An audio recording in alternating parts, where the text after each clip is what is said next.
Perkenalkan, nama saya Agung Budi Lemuel. Saya dokter di Rumah Sakit Umum Dr. Sugiri Lamongan. Ya. Beberapa bulan terakhir ini ya, selama 1 bulan terakhir ini kita melihat bahwa tiap hari kita mendengar COVID, dan mungkin juga di broadcast grup kita gitu seringkali kita mendengar berita duka karena COVID. Ada kita minta doa karena orang yang kita kenal kena COVID gitu ya. Ada juga permintaan plasma konvalesen seperti itu ya. Kenapa sih COVID ini kok seakan bertambah ganas gitu ya. Nah, hari ini saya akan sharing tentang COVID-19 varian Delta. Kita akan mengenal seperti apa gitu ya. Terus bagaimana kita menghadapi itu semua gitu. Slide. Nah, sebenarnya varian Delta itu adalah virus yang pertama kali ditemukan. Varian ini ditemukan di India pada bulan Oktober tahun lalu gitu ya. Oktober 2020. Dan ini adalah suatu potret contoh bagaimana keadaan di India gitu pada waktu itu gitu ya. Gimana kita tahu bahwa kasusnya di India melejit sangat tinggi, bahkan menjadi nomor 1 gitu ya. Nomor 1 kasus, dan sekarang digantikan oleh Indonesia gitu ya. Gambarannya di sini bahwa di UGD di sana juga crowded seperti ini ya. Padat gitu ya, banyak sekali. Slide juga bahkan sampai di sana di dalam dalam satu bed itu diisi 2 pasien gitu ya. Ini artinya karena kasusnya sangat banyak. Bagaimana dengan di Indonesia? Slide. Ternyata di Indonesia juga sama gambarannya gini ya. Ini adalah gambaran di salah satu rumah sakit gitu ya. Ini yang di sebelah kanan itu adalah sebelah kanan saya artinya ya. Yang kalau dari Bapak Ibu sebelah kiri itu adalah potret banyaknya pasien yang di dalam UGD. Seperti itu banyaknya, berjajar-jajar sangat banyak seperti itu gitu ya. Terus kemudian di luarnya juga sama, ternyata sampai di luar, meluas sampai keluar juga dalam keadaan crowded seperti itu gitu ya. Slide. Nah, ini di tempat lain, di luar Surabaya juga ada kasus seperti ini, tapi mereka mendirikan tenda tambahan untuk menambah kapasitas bednya. Dan bahkan ini bukan hanya di 1-2 rumah sakit gitu ya.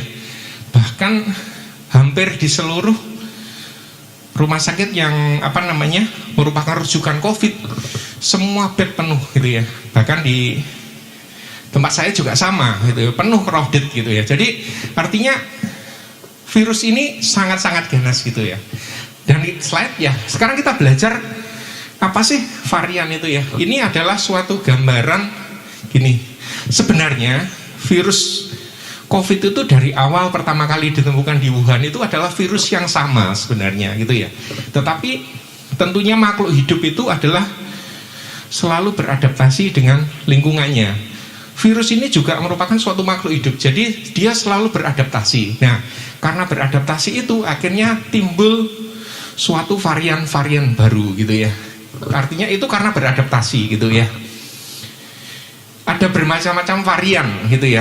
Ini misalnya sebenarnya ini adalah pembagian varian of interest, kemudian varian of concern, atau varian yang nomor 3 ini varian of high consequency. Ini artinya adalah sebenarnya pembagian saja gitu ya. Jadi kalau varian of interest itu artinya dia ada perubahan gitu ya di dalam virus itu, tetapi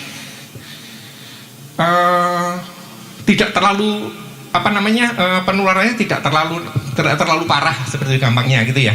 Seperti misalnya ada varian yang Inggris gitu ya, itu kan dia mematikan tetapi kasusnya nggak melonjak banyak gitu ya. Kalau yang kedua itu varian of concern itu karena memang dia peningkatan transmisinya sangat meningkat tajam gitu. Terus kemudian menyebabkan sakit yang lebih parah dan meluas gitu ya. Makanya ini salah satunya adalah varian Delta ini, varian Delta. Jadi kalau kemudian yang ketiga yang varian of high consequency ini artinya virus itu sudah beradaptasi sehingga efektivitas pencegahan kemudian upaya medisnya itu sudah berubah gitu ya. Jadi misalnya contohnya kalau misalnya virus itu sudah nggak mempan kena sabun misalnya seperti itu, atau kena desinfektan, nah itu masuk dalam high konsekuensi gitu ya. Tapi belum ada sampai sekarang, WHO belum mengatakan belum ada. Jadi sekarang yang ada adalah varian of concern. Jadi kita harus konsentrasi pada kasus ini seperti itu ya. Salah satunya yaitu varian Delta ini gitu ya. Slide. Nah, ini adalah kalau Bapak Ibu pengen membaca, ini kan ada yang B117, kemudian B12361, ini adalah gen yang berubahnya gitu. Jadi protein-protein yang berubah. Sedangkan pada kasus Delta itu yang berubah adalah spike-nya. Jadi tanduknya itu, kalau kita lihat di itu ya, di sampingnya itu kan ada gambaran virus, itu ada tanduknya di situ ya, spike-nya itu berubah gitu. Karena spike-nya berubah juga akhirnya virusnya juga berubah seperti itu. Slide. Nah, ini adalah gambaran dari varian Delta itu bagaimana. Varian Delta itu pertama kali ditemukan itu di India pada bulan Oktober. Kemudian WHO memberi nama Delta varian itu pada bulan Mei kemarin. Nah ini transmisinya sangat tinggi, naik sekitar 35-75%. Artinya dari virus asalnya itu sudah kemampuan transmisinya meningkat hampir 2 kali lipat. Kemudian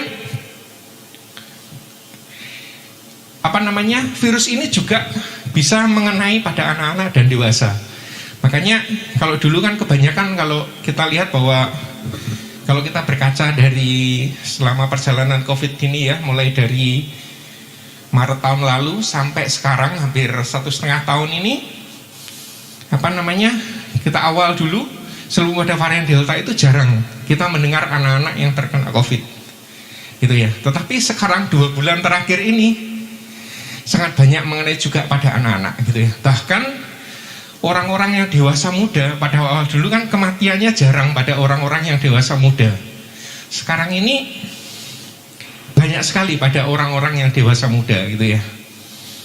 Gitu, banyak sekali gitu ya. Jadi istilahnya paling gampangnya seperti ini. Kalau dulu SARS-CoV-2 pada bulan dari Wuhan dulu itu dari 1 orang menular ke 1 orang, sedangkan yang varian Delta ini 2 kali lipatnya menularnya. Dia bisa menular dari 1 orang ke 8 orang gitu. Jadi akhirnya kalau begitu ada 1 terkena varian Delta, biasanya kalau kita tidak protokol kesehatan kita tidak bagus, akan sangat mudah tertular gitu ya. Kalau kita lihat seringkali kan ada timbul klaster keluarga gitu ya. Ada, kalau misalnya sudah 1 orang terkena di keluarga itu sudah terkena COVID, hampir bisa dipastikan bahwa dalam keluarga itu juga semua terkena seperti itu. Karena memang kita kalau di keluarga kan nggak mungkin pakai masker terus gitu, nggak mungkin. Karena merasa kita memang paling aman ya kita di rumah kita itu sendiri gitu. Jadi makanya itu kita harus benar-benar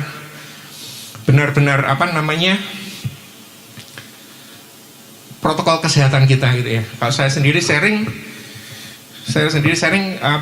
bagaimana saya protokol kesehatan. Saya kan tiap hari ke rumah sakit gitu ya. Setiap kali saya belum ke rumah sakit, selama di rumah sakit saya tidak pernah membuka masker untuk alasan apapun gitu ya. Saya tidak pernah membuka masker, meskipun hanya untuk minum, saya enggak. Kalau misalnya pun saya pengen minum, saya cari tempat yang di luar yang terbuka, saya baru minum. Saya baru buka masker gitu ya. Kemudian sebelum saya pulang, saya mandi dulu, ganti baju, ganti masker, baru pulang. Sampai rumah, mandi lagi, terus kemudian ganti baju lagi, baru aktivitas di keluarga gitu ya. Kalau misalnya saya 3 kali keluar rumah, 3 kali ke rumah sakit pada hari itu, berarti saya juga sama, 3 kali melakukan ritual itu gitu ya. Ya, itu semua adalah usaha saya gitu ya, supaya saya tidak sampai terkena. Harapan kita saya tidak terkena gitu. Karena kalau begitu saya terkena, saya juga membahayakan di dalam keluarga saya seperti itu. Nah, jadi kita harus protokol kesehatan itu nomor 1. Slide. Nah, kalau dibandingkan varian Delta dan varian non Delta itu resiko rawat inapnya hampir 2 kali lipat. Kalau kita berkaca pada kasus ini, dulu pada bulan November, Desember, Januari, Februari itu juga kasus sangat tinggi di Indonesia, gitu ya. Tetapi ketika bulan ini saya merasa kasusnya jauh lebih tinggi sekarang, gitu ya. Dulu ketika bulan Desember itu tidak ada istilah sampai pasien kehabisan bed, tidak kebagian bed untuk masuk ke rumah sakit, nggak ada. Di bulan ini bahkan untuk kalau masuk ke rumah sakit, kalau dia pengen bisa dapat di situ, dia harus bawa bed sendiri, gitu ya. Gitu.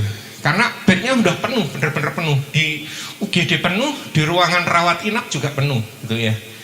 Nah, itu ya, jadi artinya kasusnya sangat tinggi sekali, hampir 2 kali lipat. Kemudian yang kedua, ini resiko rawat inap pada orang yang divaksin juga sama, lebih tinggi. Pada varian Delta ini, orang yang divaksin, sudah divaksin, dan orang yang belum divaksin, gitu ya, dibandingkan yang sudah divaksin ini juga dia lebih tinggi. Meskipun sudah divaksin, kena varian Delta ini rawat inapnya dia lebih tinggi. Apalagi kalau belum divaksin, seperti itu. Dibandingkan dengan varian yang non-Delta. Nah, itu bukan berarti bahwa vaksin tidak berguna. Enggak. Memang vaksin itu tujuannya adalah, ketika kita vaksin, tujuannya kita, harapan kita adalah nomor 1, kita tidak terkena penyakit itu. Tetapi itu tidak jaminan, gitu ya. Yang kedua, kalaupun kita terkena, kita tidak mengalami gejala yang serius. Nah, kalaupun kita terkena gejala yang serius, harapannya adalah kita mempunyai kemungkinan sembuh yang lebih tinggi, gitu. Jadi tetap vaksin itu tetap diperlukan, gitu ya. Kemudian jumlah virusnya pada yang varian Delta ini jauh lebih banyak daripada yang non Delta. Nah, ini yang menjelaskan juga kenapa bisa menular lebih banyak gitu kepada orang, gitu ya. Kalau misalnya yang non Delta tadi kan 1 orang bisa menulari 4 orang. Kalau yang Delta ini 1 orang bisa menulari 8 orang, gitu ya. Nah, kemudian yang jadi masalah juga antibodinya itu lebih rendah, gitu. Ini artinya gini, antibodi yang dibentuk yang dibentuk itu lebih rendah. Jadi akhirnya kalau sudah pernah terkena varian Delta, kita masih tetap ada kemungkinan terkena varian Delta lagi, gitu. Jadi nomor 1 adalah prokes kita, gitu. Nah, ini adalah bagaimana virus itu menular, gitu ya. Virus itu menular bisa secara langsung, bisa tidak langsung, gitu ya. Misalnya kalau langsung itu melalui droplet. Sampai sekarang ini WHO juga mengatakan bahwa virus COVID-19 ini belum merupakan suatu airborne, tetapi masih merupakan suatu droplet, gitu ya. Jadi percikan dari ludah kita, gitu ya. Nah, kemudian penularan langsung ini biasanya pada jarak 1-2 meter. Makanya itu dianjurkan adalah physical distancing 1-2 meter, gitu ya. Secara tidak langsung itu dropletnya itu mengenai permukaan, gitu ya. Dropletnya mengenai permukaan benda, kemudian kita mengenai permukaan itu, akhirnya virusnya itu mengenai tangan kita, gitu ya. Seperti itu. Nah, jadi sedangkan port entry dari virus ini masuk ke dalam tubuh kita itu adalah mata, hidung, dan mulut. Jadi ketika kita mau aktivitas apapun, kita mau misalnya hidung kita gatal seperti itu, lebih baik kita cuci tangan dulu, ya, cuci tangan dulu atau pakai hand scrub dulu. Tujuannya adalah mencegah virusnya biar mati kena hand scrub atau kena sabun, seperti itu. Jadi selama kita protokol kesehatan, kita tidak boleh membuka memegang masker kita gitu ya, di depan nggak boleh, ya gitu ya, kita nggak boleh. Harus tangan kita tetap di bawah. Kalaupun kita pakai gantinya adalah dipegang di yang belakang sini. Kalau kita mau melepas, nggak boleh melepas di sini. ditarik dari depan nggak boleh, harus dari samping. Slide. Nah, sedangkan ini merupakan bagaimana suatu transmisi suatu penyakit COVID-19 itu gitu ya. Bahwa yang paling banyak sebenarnya adalah transmisinya itu pada waktu presimptomatik. Jadi ketika kita belum bergejala, karena ketika kita belum bergejala itu sebenarnya viral load-nya paling tinggi gitu ya. Itu bisa menularkan 47% gitu ya.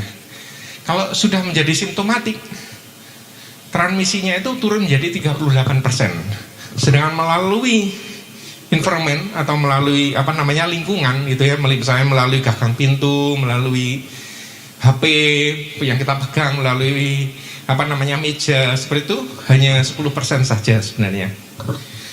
10% saja gitu ya. Sedangkan kalau asimptomatik itu 6% menularnya gitu. Jadi artinya gini, seperti ini kita lihat di sini adalah bahwa yang pada waktu menular itu adalah presimptomatik. Jadi sebelum gejala itu muncul. Artinya, nah ini kita perlu was-was itu di sini. Kita perlu hati-hati itu di sini karena jangan-jangan orang di sekitar kita gitu ya. Ya memang itu membuat kita kadang-kadang menjadi paranoid gitu ya. Kita menjadi takut gitu ketemu orang gitu ya. Jangan-jangan orang yang asimptomatik itu dia memang belum bergejala. Ini juga jadi perlunya kita selalu protokol kesehatan dengan orang lain, jangan percaya siapapun, seperti itu. Istilahnya seperti itu. Jangan sampai percaya siapapun. Kalau masalah COVID jangan percaya siapapun. Jadi meskipun kita aman, maksudnya dia ngomong aman, belum tentu dia aman buat kita. Karena meskipun dia tidak bergejala, dia mungkin fase presimptomatik ini, dan itu justru menular. Penularannya lebih tinggi gitu. Slide. Nah sekarang ini manifestasi klinis itu gejala gitu ya, muncul yang datang ke rumah sakit itu kalau dari awal dulu kebanyakan kan pneumonia, sesak paru gitu ya. Ternyata sekarang itu sudah berubah. Juga gejala-gejala yang muncul itu banyak yang tidak bukan gangguan paru, misalnya bukan sesak ya. Ya memang kalau yang paling banyak adalah sesak. Tetapi ada juga yang muncul dia datang ke rumah sakit itu karena nyeri kepala hebat gitu ya, nyeri kepala hebat setelah diperiksa ternyata COVID gitu ya. Ada juga yang muncul, yang saya adalah dokter bedah, ada yang muncul itu adalah nyeri perut yang tidak jelas gitu ya, nyeri perut nggak jelas, nggak khas gitu, ternyata COVID, seperti itu bisa. Jadi gejala yang muncul manifestasi klinisnya bukan hanya di paru-paru saja, tapi sekarang sudah bisa di seluruh tubuh gitu ya. Kalau misalnya bisa datang juga dengan di mata dengan keluhan konjungtivitis juga bisa gitu ya. Dan COVID ini lebih banyak juga yang manifestasinya ke kardiovaskuler. Jadi artinya kejadian aritmia pada COVID, kejadian miokard pada COVID itu juga lebih tinggi gitu. Jadi juga bisa muncul pada gejala kardiovaskuler. Slide. Nah, bagaimana supaya kita aman gitu ya? Bagaimana jika kita akan semakin aman jika kita di dalam suatu ruangan yang pertukaran udaranya tinggi gitu ya. Jadi ini yang kenapa kalau misalnya di ruang COVID itu harus pasang blower, harus pasang exhaust. Itu seperti itu tujuannya adalah supaya virusnya itu, viral load-nya itu di dalam ruangan itu kecil seperti itu. Nah, semakin tinggi pertukaran udara, maka akan semakin aman buat kita. Demikian juga kita di rumah. Kalau misalnya kita di rumah, kalau bisa juga sama. Ini sirkulasi udara itu harus baik gitu ya. Kemudian yang kedua itu penggunaan masker. Semakin kita menggunakan masker dengan baik ya, dengan baik dan taat, itu akan semakin baik juga gitu ya. Kemudian besar volume ruangan gitu ya. Jadi ini ada penelitian juga bahwa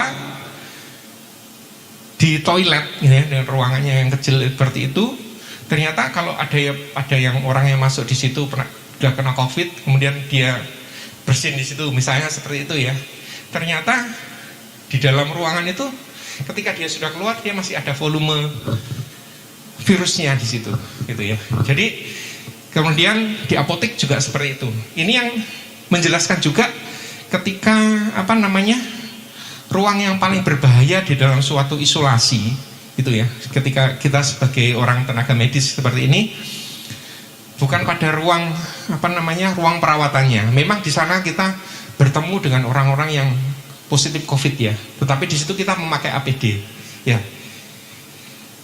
Yang paling berbahaya itu adalah justru di ruang transisinya, ketika kita melepas APD, itu yang paling berbahaya di situ, gitu ya. Itu yang paling berbahaya. Nah, jadi saya pernah dengar gitu ya, ada orang masyarakat awam gitu, dia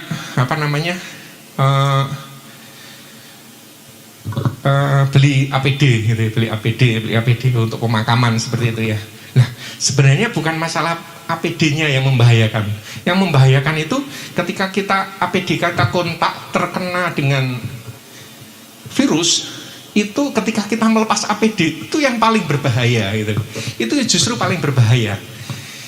Karena saya sendiri gitu ya, saya sendiri ketika mau lepas APD, kalau misalnya pakai hazmat seperti itu ya, perlu waktu lama. Karena nggak boleh kita memegang permukaan APD-nya ini tadi dari permukaan luar itu terkena dengan tubuh kita nggak boleh, atau terkena dengan baju kita nggak boleh. Jadi harus pelan-pelan, harus hati-hati gitu ya. Jadi yang paling berbahaya di situ, karena di situ justru penularannya seperti itu. Nah, kemudian durasi, artinya durasi semakin lama kita kontak dengan orang yang terkena COVID, maka kita semakin tinggi juga terjadi terpapar gitu ya. Gitu. Jadi artinya gini, ini juga yang memahami kenapa kita menghindari kerumunan, menghindari kerumunan itu tujuannya adalah supaya kita, kalaupun kita kontak dengan orang kena COVID, yang terkena COVID yang kita tidak tahu, jangan sampai kontak kita itu terlalu lama seperti itu. Dan intinya bahwa pembersihan dan ventilasi yang baik itu akan menurunkan risiko infeksi. Jadi meskipun resiko infeksi COVID ini, itu varian apapun gitu ya. Jadi varian mau tidak non delta, mau delta, mau yang alfa, beta, iota, semuanya sama. Jadi tentunya yang penting adalah pembersihan dan ventilasi yang baik seperti itu. Slide. Nah, ini adalah gejala yang muncul pada varian delta. Yang nomor 1 adalah sakit kepala ya. Kemudian sakit tenggorokan, kemudian pilek, demam ini sudah turun, kemudian batuk jarang, anosmia semakin berkurang gitu. Nah, kemudian gejala tambahan yang muncul bisa sakit perut, nafsu makan turun, kemudian mual, muntah, kemudian nyeri sendi, dan bisa juga merupakan suatu timbul gangguan pendengaran, bisa seperti itu. Jadi ini gejalanya kebanyakan justru yang muncul adalah yang ekstra paru, sakit kepalanya seperti itu. Ya, tapi memang tetap ada yang pasien datang dengan sesak, gejala yang sesak juga bisa. Slide. Nah, sedangkan pemeriksaan penunjangnya ini biasanya dari leukosit. Leukositnya bisa rendah, bisa normal, bisa tinggi, tergantung gitu ya. Kemudian neutrofil dan prokalsitoninnya biasanya normal. Kemudian bisa limfopenia, bisa trombositopenia. Ini dari pemeriksaan laborat semua ya. Kemudian parameternya inflamasi bisa meningkat. Ini biasanya pada LED-nya atau LED, terus kemudian CRP, kemudian ferritin, TNF alpha, interleukin seperti itu ya. Makanya ini yang jelaskan kenapa adanya body sitokain di kasus COVID nih ya. Karena memang parameter inflamasinya semua meningkat gitu. Kemudian juga terganggu pada faal koagulasi.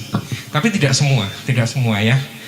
Didimernya bisa meningkat, kemudian faal hemostasisnya bisa meningkat, kemudian fibrinogennya menurun. Slide. Nah, ini adalah suatu gambaran foto pasien COVID, ya memang banyak gejala. Bisa pada seperti yang tengah itu kelihatannya seperti bersih ya. Padahal itu sebenarnya di samping itu tipis, ada pneumonia di sampingnya kanan kiri. Kemudian lebih parah di sebelah kanan. Kemudian yang paling parah adalah yang sebelah kiri saya gitu ya. Nah itu yang paling parah, yang paling putih itu yang paling parah, kerusakan di parunya, karena kerusakan parunya. Slide. Sedangkan ini adalah suatu gambaran dari CT scan-nya gitu ya. CT scan-nya yang paling parah kerusakannya itu yang di bawah, kanan bawah gitu. Itu yang paling parah gitu. Slide. Nah, ini adalah suatu perjalanan klinis kalau kita terkena COVID gitu ya. COVID virus itu bertahan di dalam tubuh kira-kira 14 hari, gitu ya. Biasanya hari pertama muncul adalah demam atau batuk. Biasanya dari pemeriksaan sudah positif. Yang paling berbahaya itu adalah dari akhir minggu pertama ke minggu kedua. Biasanya itu muncul sesak seperti itu. Kemudian kalau misalnya dalam perjalanannya bisa memberat, bisa membaik gitu ya.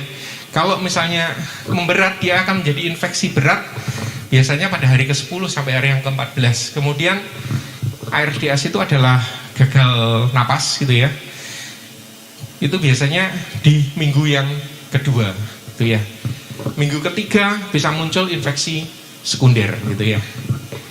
Bisa bertahan, bisa meninggal seperti itu. Biasanya kalau sudah lewat 2 minggu pertama aman, biasanya seperti itu. Tapi tergantung juga bagaimana keadaan klinisnya. Slide. Nah, ini adalah gambaran jika kita terkena COVID apapun itu, delta, alfa, atau yang biasa. Kalau COVID-nya derajatnya ringan, biasanya itu umumnya akan baik-baik saja. Hanya 0,1% yang memberat, gitu ya. Tetapi perlu diingat bahwa gambaran klinis kadang-kadang berbeda. Jadi tidak semua yang menurut kita ringan itu sebenarnya adalah ringan, gitu ya. Jadi tetap perlu screening awal. Dan kalau misalnya di rumah sakit mau dia gejala ringan, sedang atau berat, tetap dilakukan pemeriksaan laborat lengkap, torak foto seperti itu.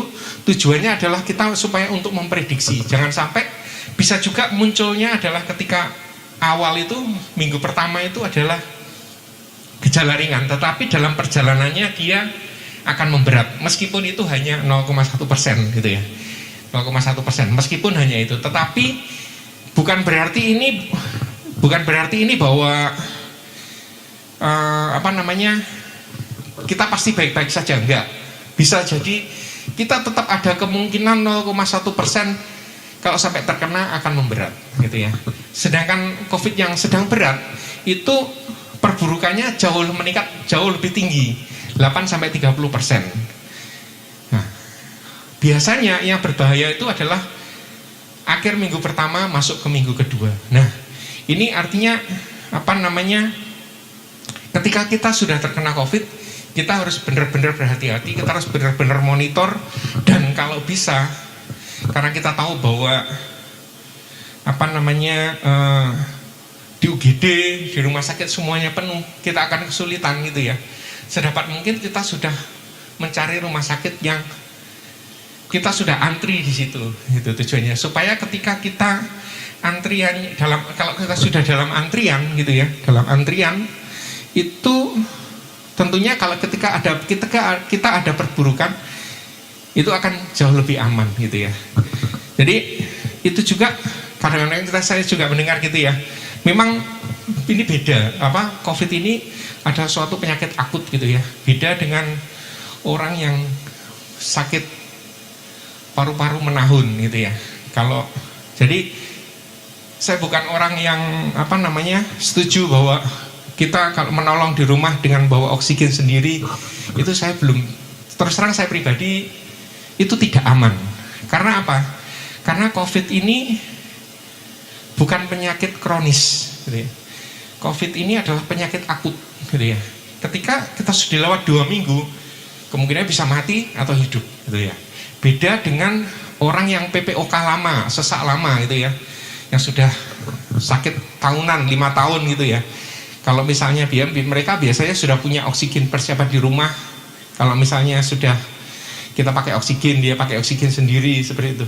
Kalau COVID enggak, karena COVID ini penyakit akut. Itu sangat berbahaya sekali kalau di rumah pakai oksigen sendiri tanpa pengawasan, sangat berbahaya. Karena itu penyakit akut gitu ya. Lebih aman pakai oksigen di rumah sakit. Itu jauh lebih aman gitu. Slide. Nah, bagaimana kita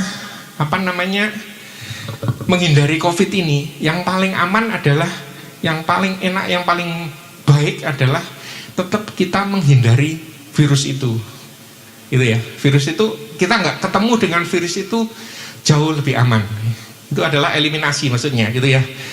Artinya gini ya, makanya itu kenapa pemerintah mencanangkan PPKM darurat sekarang ini supaya stay at home adalah supaya kita tetap di rumah saja. Itu adalah supaya kita tidak bertemu dengan virus COVID itu. Tujuannya adalah untuk itu gitu ya. Kalaupun yang kemudian kalau misalnya kita pakai APD, itu adalah level yang paling bawah, yang merah itu PPE itu ya. Itu kalau memang kita tidak bisa menolak, kita harus bertemu. Misalnya saya sebagai seorang dokter gitu ya, kita nggak bisa menolak memeriksa orang COVID-nya, nggak bisa. Itu jelas juga kalau kita nggak mau memeriksa orang sakit COVID, itu salah gitu ya. Salah, itu melanggar sumpah kita sebagai dokter gitu ya. Kita harus memeriksa itu, karena itu kita harus mengorbankan diri kita dengan APD gitu ya, APD. Tetapi tentunya dengan APD yang baik gitu ya, dengan cara yang baik, kemudian dengan protokol yang ketat. Demikian juga ketika kita melepas APD itu harus juga dengan protokol yang ketat seperti itu. Tapi yang paling aman ya kita menghindari bertemu dengan virus itu gitu ya. Kemudian kalau misalnya substitusi atau engineering control ini, misalnya kalau misalnya kita dalam satu rumah, kita sudah tahu ada saudara kita yang dalam satu rumah itu positif COVID gitu ya. Sedangkan kita sendiri swab negatif misalnya, itu kita harus merupakan mengatur rumah itu supaya aman buat yang sakit dan aman buat kita. Itu istilahnya adalah engineering control. Caranya bagaimana? Nanti ada di bagian belakang gitu ya. Kemudian yang paling aman adalah yang kemudian kita juga memakai masker medis gitu ya, masker medis atau masker bedah. Kemudian kalau kita bisa juga memakai N95 misalnya seperti itu. Ini juga bagaimana cara memakai masker yang benar, itu juga harus gitu ya. Sekarang dulu kalau awal-awal dulu kan masker cukup satu ya. Sekarang dianjurkan adalah double masker. Bagaimana cara memakai double masker yang baik nanti ada di bagian belakang. Slide. Ini adalah contoh dari N95 gitu ya. Kalau N95 itu sebenarnya 95 itu artinya dia memfilter 95% gitu ya. Tapi sebenarnya juga masih ada, angka kebocorannya masih ada, tetap 5% tetap bisa lewat gitu ya. Kalau misalnya kita perlu steril kan gitu ya, ruangan kita bisa pakai UV misalnya seperti itu. Slide. Nah, untuk pengobatannya bagaimana? Sebenarnya untuk pengobatan itu yang penting itu adalah pengobatan spesifik untuk anti COVID itu belum ada sampai sekarang. Jadi obat yang ada itu adalah obat simptomatik gitu ya, atau hanya obat yang mengurangi komplikasi, yang pengobatan pada komplikasinya. Nomor satu itu yang penting adalah suportif dan observasi gitu ya. Suportif itu artinya bahwa kalau seorang orang terkena COVID itu biasanya intake-nya kurang, jadi harus kita kasih intake yang lebih baik. Kalau misalnya dia kekurangan cairan, kita pasang infus untuk memenuhi kebutuhan cairannya gitu ya. Kemudian yang kedua itu pengambilan spesimen, ini artinya adalah pemeriksaan labnya gitu ya. Kemudian kalau biasanya terjadi gagal napas atau ARDS, itu kita tangani. Bagaimana menanganinya? Yaitu dengan oksigenasi, kalau perlu dengan ventilator gitu ya. Kemudian penanganan sepsis ini adalah kalau terjadi komplikasi tadi yang hari yang kesekian tadi ya, 14 tadi, penanganan sepsis ini adalah dengan pemberian antibiotik gitu ya. Jadi apakah semua COVID itu perlu antibiotik? Tidak gitu ya. Enggak, jadi antibiotik bukan obatnya COVID, bukan. Antibiotik itu hanya adalah untuk kalau ada infeksi sekunder. Jadi gitu. Jadi bukan untuk mengobati COVID, enggak. Jadi yang penting kalau terjadi komplikasi infeksi sekunder perlu antibiotik gitu ya. Pencegahan komplikasi ini misalnya itu biasanya orang yang terkena COVID itu dia tidak baring lama, biasanya bisa terjadi luka di punggungnya. Jadi kita harus miringkan kanan kiri seperti itu. Nah, dan yang di sini adalah pengobatan spesifik anti COVID belum ada. Ya, bisa diberikan obat antivirus, tetapi itu pun juga masih belum menjadi guideline dari Departemen Kesehatan gitu ya. Jadi itu antivirus itu diberikan pada yang derajat sedang, itu dari Persatuan 5 Perhimpunan itu, dokter paru, dokter interna, itu kalau pada kasus sedang diberikan antivirus. Tetapi kalau dari protokolnya sendiri sebenarnya nggak perlu, belum perlu antivirus gitu. Slide. Nah, kapan kalau misalnya orang yang bisa keluar dari isolasi, ini dari guideline-nya itu adalah kalau dia pasiennya asimptomatik tanpa gejala, itu 10 hari sesudah positif SARS. Jadi setelah swab 10 hari, jadi tidak perlu swab ulang, nggak perlu gitu ya. Kalau sudah 10 hari biasanya kalau asimptomatik dianggap dia sudah sembuh. Kalau misalnya dia ada gejala, itu 10 hari dari omset ditambah 3 hari bebas gejala itu ya. Kemudian dari Kemenkes RI biasanya bisa dengan PCR 2 kali berturut-turut swabnya negatif atau dari perbaikan klinis. Ini tergantung dari dokternya gitu ya. Jadi ada dokternya yang ini perlu swab ulang, ini yang enggak. Itu semuanya tergantung dari dokternya dan tergantung dari rumah sakit tempat pelayanan itu, tergantung dari kemampuan. Karena kalau begitu terlalu banyak yang swab juga biasanya tenaga kesehatannya nggak mengatasi, karena untuk swab itu juga perlu pelatihan khusus gitu ya, alatnya juga terbatas gitu ya. Jadi itu masih adjustmentnya ini tergantung dari rumah sakit di daerah masing-masing gitu. Slide. Nah, kalau misalnya asimptomatik atau prasimptomatik itu isolasi mandiri 14 hari, tetapi nggak boleh kita isolasi mandiri tok, nggak boleh, harus lapor ke dinas kesehatan atau harus lapor ke puskesmas terdekat, supaya kalau kita terjadi komplikasi, ada penyulit, kita sudah tahu gitu ya, mereka sudah tahu gitu ya. Sedangkan kalau ringan itu terapinya adalah simptomatik saja. Jadi simptomatik itu sesuai dengan keluhannya gitu ya. Kemudian jika perlu khawatir memang perlu rawat inap gitu. Slide. Nah, perlu kita ingat tadi ya, bahwa COVID itu meskipun ringan, varian apapun itu, bahwa ada 0,1% dapat memburuk dan meninggal gitu ya. Jadi kita perlu hati-hati, perlu waspada. Jadi selama kalau kita isolasi mandiri, kita harus tetap waspada gitu ya. Karena ada kemungkinan, meskipun itu kemungkinannya kecil, bisa memburuk meskipun itu ringan gitu. Slide.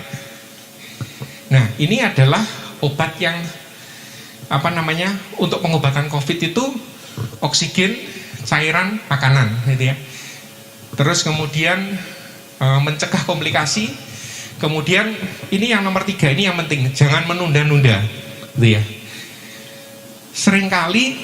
Seringkali masyarakat kita itu mereka takut periksa. Mereka takut periksa itu maksudnya gini, sudah tahu badannya nggak enak gitu ya, sudah tahu badannya nggak enak, sudah tahu napasnya nggak enak, berat gitu, dia tidak mau periksa karena takut gitu ya. Nah, itu justru yang berbahaya. Itu yang menyebabkan kenapa angka kematian tinggi di rumah sakit. Karena apa? Mereka datangnya itu sudah dalam keadaan sudah dalam keadaan sakit yang berat gitu ya. Tentunya ya memang tentunya memang ini memang masing-masing orang beda. Ya, masing-masing ada orang yang takut periksa karena takut sakit apa, ada orang yang berani periksa karena supaya dia tahu sakit apa gitu ya. Jadi itu yang harus kita hati-hati. Lebih aman buat kita adalah jangan kita menunda-nunda. Lebih baik kita periksa dan kita tahu sakit kita, sehingga kita bisa pengobatannya tentunya lebih optimal. Maksudnya gini, kalau misalnya pasien datang ke rumah sakit, ketika dia datang dengan saturasi 95 atau 94, biasanya kalau khawatir di atas 90 gitu ya, tentunya itu akan jauh lebih aman daripada orang yang datang ke rumah sakit dengan saturasi 70 gitu ya. Karena kalau sudah 70 itu artinya kita sudah nggak tahu ini reversible atau enggak oksigennya ini. Kalau kita kembalikan, karena kan saturasi itu adalah memeriksa cairan di perifer kita, di perifer yang paling jauh gitu ya. Kita tentunya kalau kita periksa di ujung jari gitu ya. Orang yang paling jauh dari organ jantung itu adalah ujung jari kita. Yang kita periksakan di situ. Kalau di situ saturasinya jelek, kita berarti artinya adalah sebenarnya seluruh sirkulasinya sudah jelek. Nah, masalahnya adalah apakah saturasi yang jelek itu masih reversible atau enggak? Kalaupun saturasinya bisa membaik, apakah kerusakan organ yang disebabkan oleh saturasi yang jelek selama kita nggak tahu itu tadi akan reversible atau enggak? Reversible itu artinya tentunya ketika saturasinya jelek itu akan mengganggu yang lain, organ-organ yang lain, misalnya organ ginjal gitu ya, organ ginjal. Terus kemudian organ paling yang pertama yang dikorbankan misalnya adalah perut gitu ya, organ usus gitu, kemudian ginjal, kemudian hati gitu ya. Kalau semuanya itu sudah rusak karena saturasi yang jelek itu, tentunya meskipun kita itu saturasinya sudah naik 100%, organ yang rusak tadi itu sudah nggak bisa kembali normal gitu. Akhirnya menjadi gagal ginjal, gagal organ seperti itu. Jadi tentunya lebih aman adalah kita tahu dari awal, belum sampai terjadi komplikasi, kita sudah siap. Itu akan jauh lebih aman. Jangan menunda-nunda. Kalau kita ada keluhan, langsung periksa. Kalau perlu, rawat inap. Seperti itu. Kalau memang rawat inapnya sudah penuh, pastikan kita sudah antri di situ. Jadi kita sudah ada waiting list di situ. Kalaupun memang kita perlu bawa bed sendiri di luar, ya nggak apa-apa. Karena tentunya itu lebih aman buat kita. Kalau ada perburukan, kita sudah ada di antrian di situ gitu. Jadi kan tiap hari pasien pasti ada yang pulang gitu ya, bisa pulang atau meninggal. Jadi itu kan masuk ke ruangan isolasi, pasti antriannya kita akan nambah naik gitu. Tujuannya adalah untuk itu. Slide. Nah, kemudian untuk pencegahan bagaimana? Ya, tentunya nomor satu adalah pencegahan primer, itu adalah jangan sampai kita sakit. Tentunya dengan protokol kesehatan yang baik gitu ya. Kalau misalnya sekunder, kita sudah tahu kita tertular gitu ya. Kalau memang belum ada keluhan, kita perlu deteksi dini. Misalnya adalah kalau misalnya keluarga kita ada yang positif misalnya gitu, kita harus screening. Nah, screening itu adalah contoh pencegahan sekunder gitu ya. Tersier itu kalau kita tertular ada keluhan, untuk menekan dampaknya itu adalah dengan rawat inap atau rawat jalan. Rawat jalan itu kalau misalnya ringan, kasih obat-obatan seperti itu. Itu termasuk dalam pencegahan yang tersier. Dan yang kuartener itu menghindari hal yang tidak bermanfaat atau coba-coba. Yang paling baik adalah yang primer. Jangan sampai kita sakit gitu ya. Itu dengan protokol kesehatan. Slide. Nah, ini adalah gambaran suatu vaksinasi gitu ya. Jadi pertanyaannya kalau seperti itu tadi sudah saya jawab ya. Kalau misalnya kita sudah vaksin gitu ya, terus tapi tetap terkena, berarti lah vaksinnya tidak bermanfaat. Tidak, vaksin itu tetap bermanfaat gitu ya. Dari WHO pun juga sama, dia mengatakan bahwa vaksin yang ada sekarang itu pun tetap bermanfaat untuk varian Delta. Manfaatnya apa? Ya tadi, kalau misalnya tujuan kita vaksin ini sebenarnya adalah kita terkena paparan suatu penyakit, tetapi paparan itu terkontrol, gitu ya. Jadi tidak sampai timbul gejala yang berat, gitu ya. Jadi biasanya makanya itu muncul KIPI misalnya seperti itu, ya. Itu adalah memang karena kita memang terpapar dengan COVID ini, gitu ya. Nah, tujuan ini adalah kalau memang kita tidak sakit, harapan kita adalah kita tidak tertular COVID ini. Kalaupun kita tertular, kita tidak muncul gejala yang berat, gitu ya. Kalaupun kita kena gejala yang berat, angka kematiannya lebih rendah. Harapan kita adalah kita bisa sembuh seperti itu. Jadi manfaatnya vaksin COVID ini tetap ada, apapun vaksin yang digunakan, gitu. Yang menjadi pertanyaan yang kedua yang paling banyak itu adalah, loh saya ini sudah baru vaksin kok sudah kena, gitu. Jangan-jangan dari vaksinnya? Enggak, pasti bukan dari vaksinnya. Kebanyakan itu bisa kita tanya sebenarnya adalah ini vaksin yang keberapa? Kalau vaksin pertama atau vaksin kedua? Kalau vaksin pertama berapa hari setelah vaksinasi kenanya ini, gitu ya. Kalau kena vaksinnya sekarang besok kena, ya pasti enggak. Kalau besok sudah gejala, artinya ini kan sudah ada fase presimptomatik. Jadi ketika vaksin itu diberikan itu berarti kita sudah pada fase terinfeksi, tapi presimptomatik, gitu ya. Bisa jadi kita ketularannya sebelum vaksin itu, gitu ya. Atau mungkin kita ketularan pada waktu vaksin. Jadi karena kita lihat bahwa animo masyarakat sekarang kan untuk vaksinasi kan tinggi sekali, ya. Sampai mereka melupakan protokol, itu yang berbahaya, gitu ya. Terus kadang-kadang ya ini antri vaksin tapi makan di situ kurang banyak, ya sama saja, nggak ada gunanya, itu ya justru berbahaya, gitu loh. Ketularannya mungkin pada waktu kita membuka masker itu, gitu. Jadi jawabannya kompleks. Kalau misalnya saya habis vaksin, kalau misalnya vaksin kedua, ya mungkin memang perlu waktu untuk vaksin itu membentuk antibodi dalam diri kita, itu perlu waktu, gitu ya. Saya sendiri vaksin sudah bulan Januari dan Februari. 1 bulan kemudian saya tes antibodi saya 20. Jadi 1 bulan setelah tes itu antibodi saya vaksin itu cuma 20, gitu ya. Padahal kita nggak tahu cut off point manfaat antibodinya di berapa, itu kita nggak tahu. Sampai sekarang kita nggak tahu. Maksudnya gini, kalau antibodi misalnya antibodi 100, kemungkinan kita terkena misalnya 1%, gitu ya. Kalau antibodi kita 1000, kemungkinan kita terkena 0,1%. Kalau antibodi kita 20, kemungkinan terkena kita 5%. Sampai sekarang belum ada penelitian tentang hal itu, karena kan vaksin di sini kan juga baru jalan 5 bulan ya, baru jalan 5 bulan ini, gitu ya. Untuk evaluasi itu biasanya bulan 8 sampai 1 tahun, gitu ya. Jadi tetap vaksin itu tetap berguna, apapun vaksin yang ada, gitu. Slide.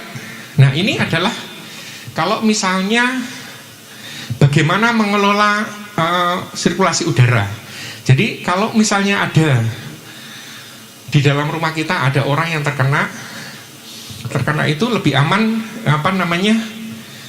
dia di kamar sendiri dengan yang terbuka, ada jendelanya, gitu ya, ada jendelanya. Tujuannya adalah supaya aliran udaranya itu keluar, gitu ya, aliran keluar. Kemudian kalau misalnya AC, hati-hati jangan sampai ditutup AC-nya itu, gitu ya, karena kalau begitu ada gambar di atas itu ya, gambar di atas itu kan kelihatan, kalau begitu ruang AC itu kita buka, biasanya kan terasa ada tekanan positif udara yang keluar. Nah, itu termasuk virusnya juga di situ juga keluar. Jadi kalau pasang AC tetap lebih aman adalah pasang exhaust atau kipas angin, tujuannya ke arah luar, gitu ya, arah luar. Jadi itu yang masuk dengan tekanan negatif, gitu ya. Jadi tekanan negatif itu maksudnya di situ. Jadi maksudnya di orang yang area yang paling infeksius, di situ tekanannya lebih rendah, udaranya nggak boleh keluar dari situ ke ruangan lain, tetapi dari ruangan lain yang masuk ke situ. Tujuannya adalah untuk itu. Itu masuk dengan tekanan negatif itu ya. Slide. Nah, jadi ini adaptasi kebiasaan baru. Kita harus tetap waspada. Kita harus menjadi panutan itu ya. Kita harus taat protokol kesehatan. Bagaimana kita memakai masker, bagaimana kita cuci tangan, bagaimana kita bersin atau batuk. Kita harus menjadi panutan gitu ya. Supaya kita menjadi teladan gitu ya. Dan biarlah teladan itu membawa sesuatu yang kebaikan bagi kita semua gitu. Nah, ini adalah slide. Ini adalah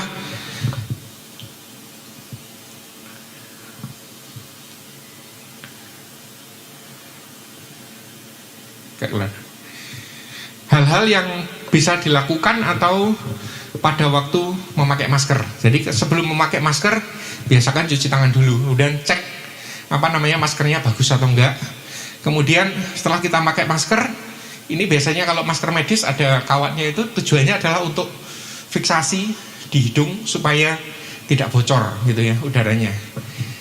Nah, terus kemudian ketika kita mau melepas masker, melepasnya nggak boleh dengan tangan kita ditarik keluar, tapi harus pegangan pada karetnya. Nah, setelah masker kita lepas, harus cuci tangan. Slide. Ini yang nggak boleh dilakukan. Pegang masker nggak boleh. Tadi kalau ngomong ditarik ke bawah nggak boleh. Jadi masker itu menutup hidung dan mulut. Jadi itu harus menutup gitu ya. Slide. Nah, kalau misalnya pakai masker double, nggak boleh pakai masker double masker bedah dua-duanya nggak boleh. Karena itu justru nggak aman.